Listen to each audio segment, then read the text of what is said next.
ቁርአንን ካነበብሽ ትሰልሚያለሽ አለኝ ማኔ ኧረ በስመ አብ አልኩትኝ የዛኔ ማለት ነው ከዛ በኋላ ስለው ታያለሽ ምናምን ነገር አለኝ ከዛ እሺ 3 ጥያቄ ልጠይቅሽ 3 እና 4 ጥያቄ ጠየቀኝ ምን ስለው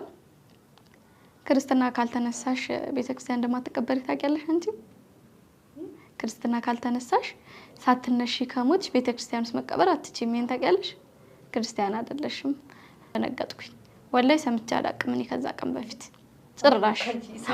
ጭራሽ ነው ሰምቼ አላቅም ነበር ከዛ በኋላ ልክ ያንን ስሰማ በጣም ደነገጥኩኝና ምናምን ስለው ጠይቄ ይሄንን ጠይቄ በቃ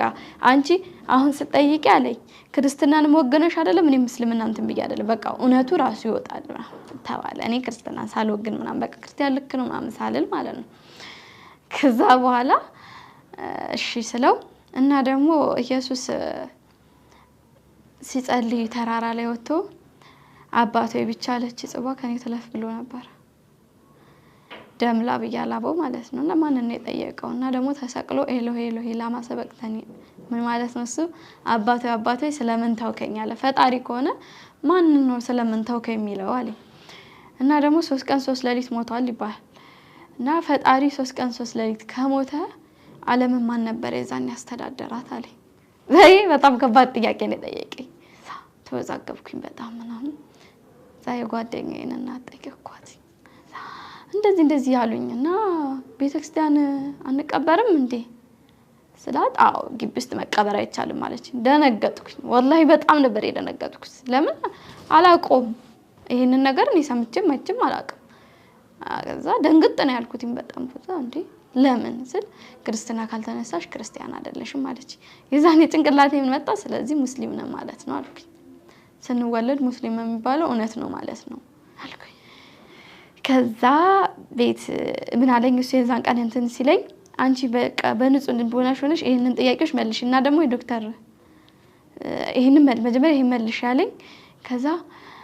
እውነትም ግን ማን እንደዚህ ማለት ለማን ነበር ሲጸልይ የነበረው ምናምን አልኩ ያን ጥያቄ ግን የሚመልስልኝ ሰው አልነበረም በዛ ሰዓት ማንንም ሰው አይመልሰው ምን ጥያቄ ለምን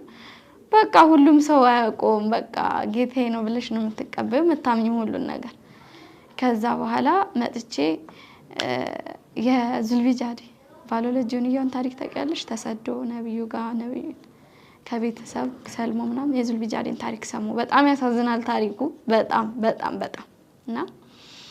ታድሎ ነበር ግን ያ ሙስሊም ስተኛ ምታቂ መታደሉ ነብዩን አግኝቶ ነብዩ ናቸው ባለለጆንያ እና ያን ታሪክ ስሰማ ትክክለኛ ሃይማኖት ኮነ እንዴት አይመልሱትም ለምን እንደዚህ ያረጉት ቤተሰቦች ለምን ብዬ ራሴን ጠየቅኩኝ ከዛ ሄጄ መንዙማ የመሐመድ ሙሰማ ነው እና ነሽዳ ነበር የሆነ የዛን ሰሞን የወጣ ረመዳን ላይ ያ ሐቢብ አላህ ምናምን የሚልና እሱ ነሽዳ በጣም ይሰሙታል በጣም ደስ የሚለው እስኪ ላከልኝ ምናምን ስለው አይ ይሄ ቅርብሽና አንድ ሳምንት በላይ ሰምቻለሁ ያን ታሪክ ይሄ ቅርብሽና የዶክተር ዛኪር ናይክ በቃ በንጹህ ልብሽ ሆነሽ ዶክተር ዛኪር ናይክና አቡ ሃይደር ኡስታዝ አቡ ሃይደርን አዳምጪ ያለ እሺ ብዬ በገባው እኛ ቤት መጽሐፍ ቅዱስ አለ አልহামዱሊላህ አባታችን ታመቀ ስለ አባቴ እኔ ነገር አልችልም ምርጥ አባት ነበረኝ በጣም ምርጥ ነበረኝ አይደል አሁን ምርጥ አባት ነው ካወራውታው 2 አመት ሆነኛል አይቾ ማውርቾ ማላቀ እንዳለክስ ከዛ በጣም መጽሐፍ ቅዱስ ያስጠናኝ ነበር አባቴ በጣም እና ቀስንገረፍ ራሱ መጽሐፍ ቅዱስ እንትን ላይ